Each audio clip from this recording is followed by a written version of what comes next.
ఎందరెందరో రాజులు ఏగినారు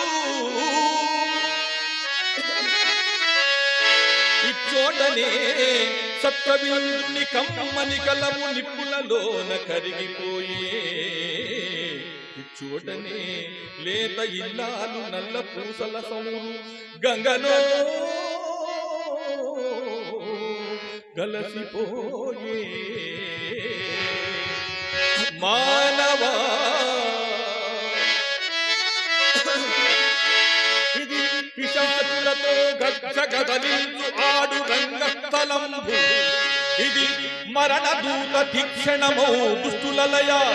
అవని పాలించు భస్మ సింహాసనంబో